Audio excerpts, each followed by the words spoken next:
Le titre de cet enseignement, c'est la dîme.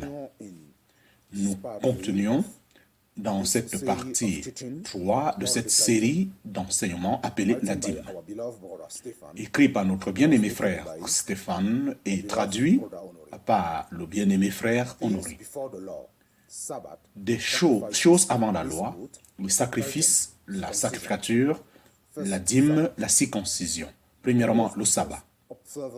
Dieu a été la première personne qui a observé le sabbat. Genèse chapitre 2. Ainsi, le 6e jour, Dieu finit son travail qu'il a fait et il s'est reposé le 7e jour de tout son travail qu'il avait fait. Deuxièmement, les sacrifices. Abel a été la première personne à présenter un sacrifice. Genèse chapitre 4, Genèse chapitre 4, verset 4, et Abel a apporté aussi les premiers fruits de son troupeau et de leur graisse. Et Dieu a approuvé l'offrande d'Abel.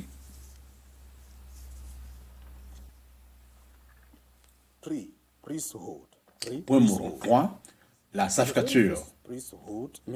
La première sacrificature mentionnée, elle est celle de Melchisédek. Genèse chapitre 14, verset 18. Et Melchisédek, roi de Salem, a mené du pain et de l'eau, et il a été sacrificateur du Dieu très haut. Point numéro 4, la dîme. La dîme. Abraham a été la première personne qui nous a introduit sur cette dîme. Genèse chapitre 14, verset 20. Et béni soit le Dieu Tout-Puissant, très haut, qui a délivré tes ennemis de tes mains et il lui donna la dîme de tout. Point numéro 5, la circoncision. Abraham et toute sa maison ont été les premières personnes à être circoncis. Genèse chapitre 17, verset 23. Et Abraham prit Ismaël, son fils, et tous ceux qui étaient nés dans sa maison, et tous ceux qui étaient achetés à prix d'argent, tout mâle parmi tous les mâles de la maison d'Abraham ont été circoncis. Et ce même jour-là, tel que Dieu avait dit à Abraham. Alors, qu'en est-il devenu de ces 5 principes lorsque la loi... Qu'en est-il devenu de ces 5 principes sur l'Ancien Testament lorsque le Seigneur est arrivé? Premièrement, le sabbat est devenu un principe où celui qui ne l'accomplissait pas devrait être tué. Exode chapitre 31, verset 40. Vous garderez le sabbat parce que c'est une chose très sainte. Toute personne qui ne garde pas le sabbat, certainement serait mise à mort. Car quiconque fait un travail le jour du sabbat, cette âme-là doit être tuée parmi ses frères. Deuxièmement, les sacrifices. Les sacrifices sont devenus des principes avec beaucoup de signification. Exode chapitre 20, verset 24. Et tu pourras ainsi faire un autel où tu sacrifieras leur offrande et leur offrande de paix. Le chameau chef dans toutes les places où tu pourras invoquer mon nom, je pourrai venir à toi et je vais te bénir. Point numéro 3, la sacrificature aronique a été établie, Exode. Ainsi, tu prendras ton frère Aaron et ses frères, et parmi les enfants d'Israël, tu le prendras afin qu'il puisse me rendre ministère dans la sacrificature. Et même Aaron, Abad et Abihur et Iltamar, les fils d'Aaron. Point numéro 4. Et que dire de la dîme? Le Seigneur, la loi était très claire sur qui devrait gérer la dîme. Celui qui donnait la dîme lui-même devrait manger, le lévite, l'étranger, sans parents et les veuves. Et que dire de cette dîme? La loi a été très spécifique en parlant de ceux qui devraient bénéficier de cette dîme.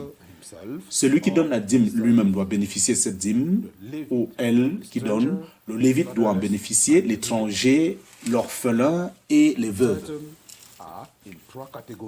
La dîme ainsi est présentée dans 3 catégories ou 3 types. La dîme est présentée sous 3 types ou 3 catégories dans la Bible. Premièrement, une dîme générale pour le lévite et le sacrificateur. Une dîme générale pour le lévite et le sacrificateur. En parenthèse, Lévitique 27, verset 30. Toute cette dîme du pays, qu'elle soit reçue du pays ou des fruits des arbres, appartient au Seigneur. C'est saint au Seigneur. Nombre chapitre 20, verset 34.